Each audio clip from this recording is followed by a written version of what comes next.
Sejam todos bem-vindos ao canal de leitura da Inês. Sintam-se à vontade para dar likes, compartilhar o conteúdo e se inscrever no canal. Lembrem de ativar o sininho para receber notificações de novos vídeos de leituras de histórias interessantes. As 1001 Noites, 10ª noite.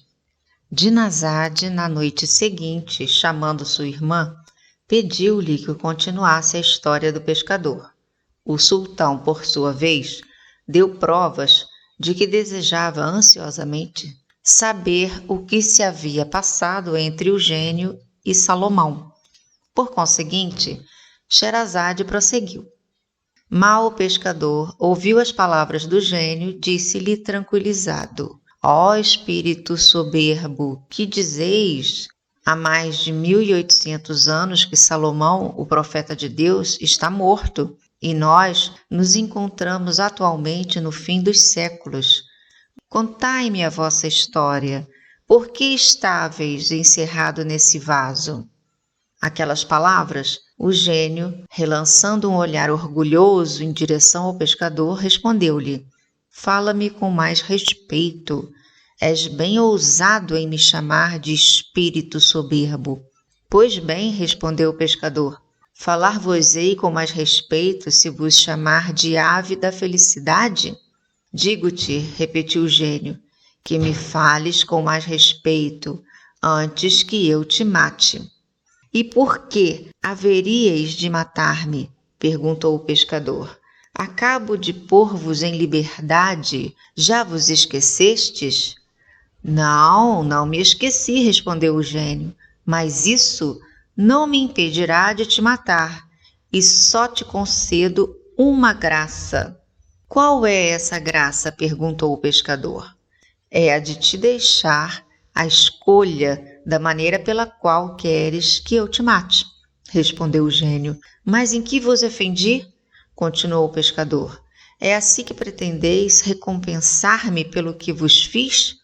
Não posso tratar-te de outro modo, disse o gênio, e para que te convenças, ouve a minha história. Sou um dos espíritos rebeldes que se opuseram à vontade de Deus. Todos os outros gênios reconheceram o grande Salomão, profeta de Deus, e a ele se submeteram. Nós fomos os únicos, Sacar e eu, que não quisemos conter tal baixeza. Para vingar-se, esse poderoso monarca encarregou Asaf, filho de Baraquia, seu primeiro-ministro, de ir buscar-me, o que se cumpriu. Asaf apoderou-se de mim e levou-me à presença do trono do rei, seu amo, Salomão, filho de Davi. Ordenou-me que abandonasse o meu estilo de vida, reconhecesse o seu poder e me submetesse às suas ordens. Recusei-me a obedecer-lhe e preferi expor-me ao seu ressentimento, a prestar-lhe o juramento de fidelidade e submissão que ele exigia. Para punir-me, encerrou-me nesse vaso de cobre, e a fim de me dominar e eu não poder forçar a prisão, imprimiu ele próprio sobre a tampa de chumbo o seu sinete, onde está gravado o nome de Deus. Feito isso, colocou o vaso nas mãos de um dos gênios que lhe obedeciam, com a ordem de me lançar ao mar, o que sucedeu apesar de toda a minha tristeza.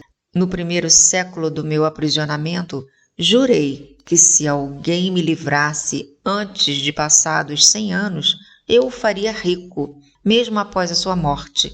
Mas o século se foi e ninguém me prestou tão bom serviço. No segundo século, jurei abrir todos os tesouros da terra àquele que me pusesse em liberdade. Mas não tive sorte ainda.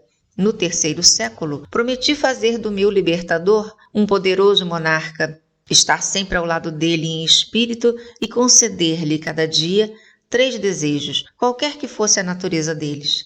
Mas também esse século se escoou como os outros, e eu continuei no mesmo estado. Enfim, enraivecido por me ver prisioneiro tão longo tempo, jurei que se alguém me livrasse a partir daquele instante, eu o mataria sem piedade e não lhe concederia outra graça, senão a de escolher a morte pela qual morreria.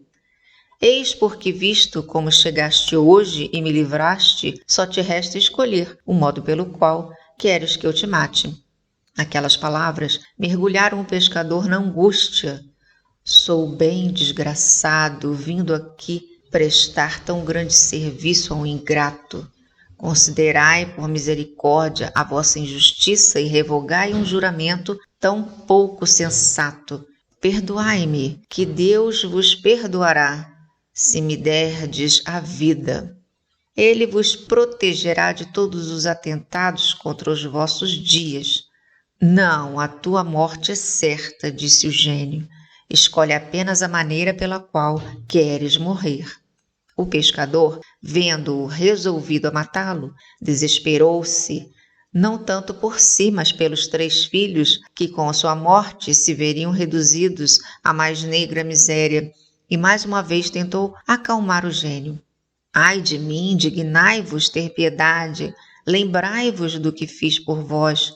Já te disse, é justamente por essa razão que sou obrigado a matar-te. É estranho, prosseguiu o pescador. Não compreendo por que quereis pagar o bem com o mal. O provérbio diz que quem faz bem àquele que o não merece é sempre mal pago. Julgava, confesso, que tal era falso. Como feito, nada fere mais a razão e os direitos da sociedade. Contudo, verifico que é bem verdade. Não percamos tempo, interrompeu o gênio. Os teus raciocínios não me fazem abandonar o meu intento. Apressa-te e diz-me como desejas morrer. A necessidade dá origem à presença de espírito e o pescador recorreu a uma estratagema. Visto que não poderei evitar a morte, disse o gênio, submeto-me à vontade de Deus, mas antes de escolher um tipo de morte, suplico-vos pelo nome de Deus gravado sobre o sinete do profeta Salomão, filho de Davi. Respondais a uma pergunta que desejo fazer-vos. Quando o gênio viu que aquele homem lhe dirigia uma súplica que o forçava a responder positivamente, estremeceu e perguntou: pergunta-me o que quiseres e apressa-te. Como o dia começava a aparecer, Sherazade calou-se. Minha irmã, disse-lhe Dinarzade, é precioso reconhecer que quanto mais falas, mais prazer me proporcionas. Espero que o sultão nosso senhor não te faças morrer antes de ouvir o resto da história do pescador. O sultão é o senhor, respondeu Sherazade, e a nós só cabe querer o que ele quer. Shahriar, tão desejoso quanto Dinarzade de ouvir o fim da história, mais uma vez adiou a morte da sultana.